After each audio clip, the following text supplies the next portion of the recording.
When I asked James why he made a family card for his in-laws, he laughed and said, "They're my family, so they should have one, right? You got a problem with that?" He added, "If you knew who helped you when you were alone, you wouldn't talk like that, would you?" His confident tone surprised me. Was James always like this? He asked. "If you're grateful, you should do more for my family. Then you'll be part of it. Until then, you're like you're on a trial." I never heard of a trial in marriage before. James explained. I was silent. "It means you're not fully part of the family yet. If you don't like it, you can leave any time. For now, our family is just the six of us." I was shocked. So I canceled our shared credit cards and moved out right away. "Hi, I'm Olivia Cook, and I'm 30 years old. I draw pictures for a living, working from home as a freelancer. Before that, I used to design stuff for a big ad company, but I started doing my own thing about 5 years ago when I got married. My folks passed away in a crash when I was little, so my grandparents raised me.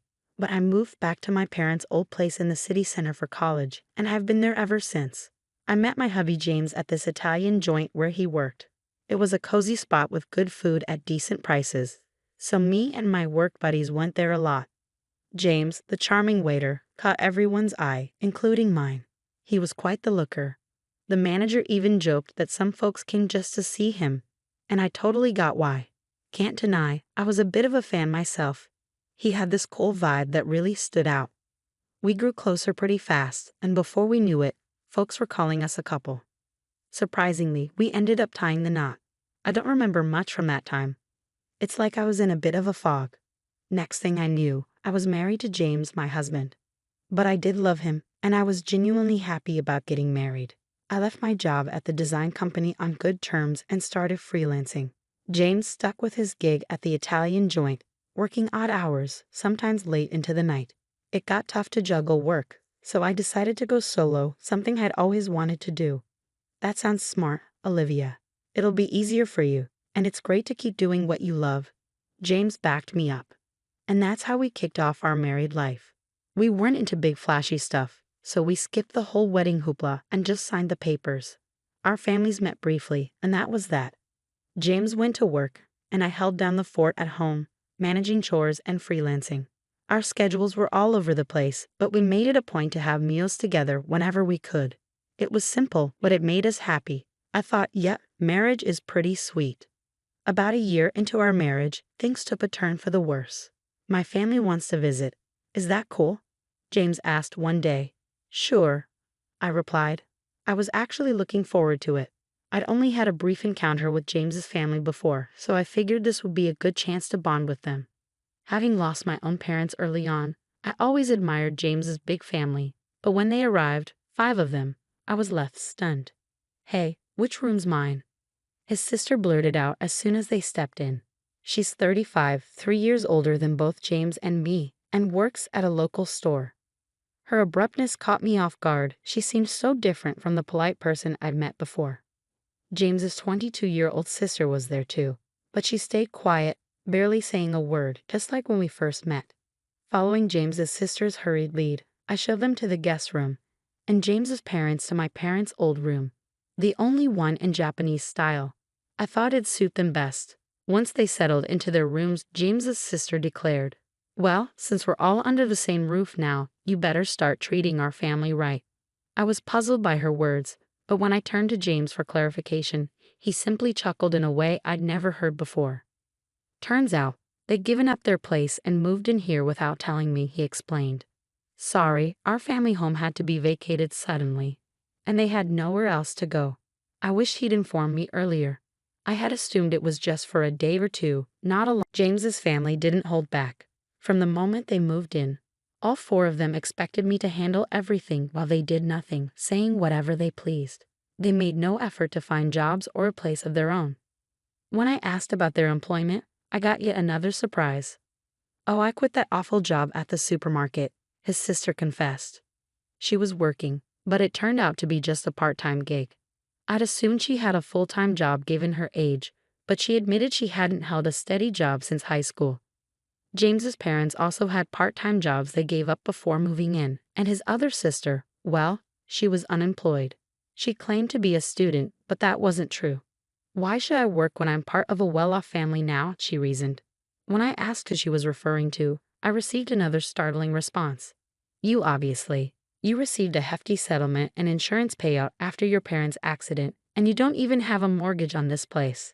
You can live comfortably without having to work, James's sister remarked, chuckling. I voiced my concerns to James when he returned home, but he erupted in a manner I'd never witnessed before. Everyone's exhausted from being suddenly uprooted. Give them some time to recuperate. Or do you want to kick out my family, Olivia? I was stunned into silence. Then, abruptly, James softened his tone. I'm sorry for yelling. It's been a tough day for me too. Can you please try to be a bit more understanding? Looking back, James was adept at manipulating situations with a blend of kindness and severity. But in that moment, I failed to see it, agreeing to endure a bit longer. The situation with James's family grew more oppressive. They treated me like a servant at home and demanded money whenever they went out. We can't even look for jobs without some cash, can we? It's only fair, but if we can't find work, we'll just keep staying here, they reasoned. Reluctantly, I handed over some money, which they claimed to have used up without any luck in the job hunt. I suspected they never even bothered to search, but pointing that out would only lead to accusations without proof. And then James's entire family would lay blame on me for hours. Sharing my concerns with James didn't solve anything. Everyone's feeling frustrated about not finding jobs. Sorry, just bear with it a little longer. I'll have a talk with them, James would say, attempting to smooth things over. But as time passed, I felt like speaking up was futile. However, the frequency of their money requests gradually decreased, perhaps because James had a word with them. So the issue seemed to resolve itself. Of course, the money I had given them was never returned. Then, after about 2 months of enduring the situation, I noticed something alarming. Why is the credit card bill so high? Could it be unauthorized charges? Quickly checking the statement, I found that all the expenses were made with family credit cards. The purchases ranged from food and drinks to books, games, and even luxury brand bags and clothing. Each purchase was assigned a number from 1 to 6, indicating that 6 family credit cards had been issued. These credit cards were under my name, with James using the family cards. It seems like you'd handle this better, and it's easier to manage payments, right? Can I entrust it to you? He had asked, and I ended up taking charge of them. However, it turned out these family cards had been issued without my knowledge. James's family stopped requesting money because they could now make credit card payments and withdraw cash. When I confronted James about why he made family cards for his in-laws without consulting me, he chuckled and replied, well, you complain when they say they're broke, so what else could I do? Plus, you know who supported you when you were alone, right? Can you really speak like that to the important family of your benefactor? His bold tone left me speechless, unlike anything I'd heard before. Was James always like this? If you're thankful, you should do more for my family. Then I'll accept you as part of the family too. Until then, think of it like you're still in a trial period, he continued. I'd never heard of a trial period in marriage before. Seeing my silence, James pushed on. This means you're not officially part of the family yet. If you're not okay with it, you're free to leave anytime. Right now, it's just the 5 of us in our family. Useless freeloaders. Leave, he concluded. That's when I realized James's true character. I felt like all the color drained from my face. Stunned, I contemplated divorcing James. In fact, I began questioning why I even married him in the first place. At first, I was drawn to him simply because he was attractive, like many other women. I was infatuated with his looks without any real reason. Then, on one occasion when I went to the restroom, James approached me. You seem different, Olivia. Kind of mysterious. Sorry, I shouldn't say that to a customer, he said. I was taken aback but intrigued, and I found myself paying more attention to him over time. Maybe that was his strategy to make me like him. Looking back calmly, it all adds up. I remember once a colleague joked that I was a wealthy lady living alone in a condo, and it was after that James started chatting with me, perhaps because he was interested in my wealth and condo. Honestly, James wasn't exactly my type, to put it nicely. He was more modern, if I'm being blunt. He seemed a bit superficial. I preferred mature men who spoke softly and seriously. Yet, somehow, I ended up falling for James. I always found that perplexing, considering he was the typical handsome guy who could easily charm a woman, especially someone like me, who was new to the working world and not accustomed to men. I fell for his tricks and ended up marrying him. Thinking about it now left me feeling frustrated and ashamed. I wanted to lash out and break things around the house, but I knew better than to act on that impulse. Instead, I resolved to seek revenge. To accomplish that, I had to endure this situation a while longer, much like James manipulated me. My plan was to gain control over his entire family. The condo we lived in was purchased by my father with a mortgage shortly after I was born. It wasn't very costly back then, but with the rapid development of the area and the addition of a new shopping center nearby, it's now considered a luxury residence. My parents, hopeful for more children, invested in a spacious condo. That's why there's enough space, even with James's family moving in. However, despite its ample size, having James's family around proved to be a nuisance for me, especially while working from home. I endured it solely for the sake of revenge. As James's sister pointed out, there's no mortgage payment for this condo. When I was 4, both of my parents tragically died in a car accident. They were returning from my paternal grandfather's funeral when they collided with a speeding car on the freeway. I was supposed to accompany them that day, but I had caught the flu that was circulating and had a high fever. Consequently, my maternal grandparents came to the condo where we resided with my parents to care for me, leaving me as the sole survivor. The mortgage payments were covered by the group credit life insurance, so the only housing costs I incurred were the management fees and property taxes. Upon seeing the amount, James proposed contributing just a bit more than that to our household expenses. Since there's no mortgage, if I pitch in that much, we should be able to manage with Olivia's income, right? We'll each use our own earnings for personal expenses. Sounds fair, doesn't it? He suggested. I agreed, thinking perhaps he had a point. Until then, I had been solely responsible for all expenses, so I believed his contribution would alleviate some of my burden. Looking back, it was naive of me, but at the time, I was blinded by my love for James and simply went along with whatever he proposed. James likely sees himself as the head of the household and the one providing for me, which is why he can so casually refer to me as a parasite. However, the reality was starkly different. I was the one footing most of the bills, covering expenses like utilities, groceries, social outings, and entertainment. Now, with 5 additional dependents in the household, managing with just my income was becoming impossible. I was eager to rid myself of this burden as soon as possible, but I feigned ignorance and endured it. Gritting my teeth, I watched as James's family freely indulged in shopping sprees, reminding myself that I would have the last laugh. Then, 5 months after making the decision to divorce, the moment to take action finally arrived. I'm exhausted. It's time to make a choice. It's either me or your family, I told James, presenting him with an ultimatum. He was taken aback, but I pressed on without hesitation. None of your family members lift a finger to help around the house. They just dump all their chores on me. You know I work from home. I'm not idly passing the time. Yet they treat me like a freeloader and belittle me, claiming you're the one supporting me.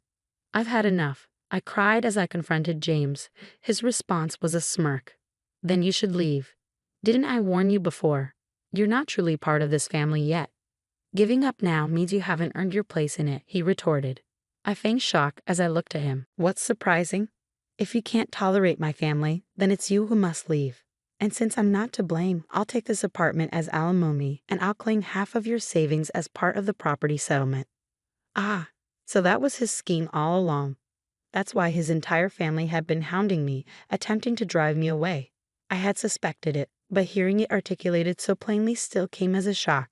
It was someone I had once loved and married, but thanks to this revelation, I made up my mind.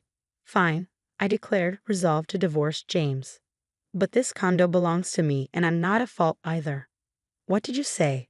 The grounds for the divorce are your family moving in without my consent and your family disrespecting me, I asserted firmly to James. He'd appeared taken aback by my outright rejection of his terms, not expecting such defiance. It was understandable, as I had always acquiesced to his demands since our marriage.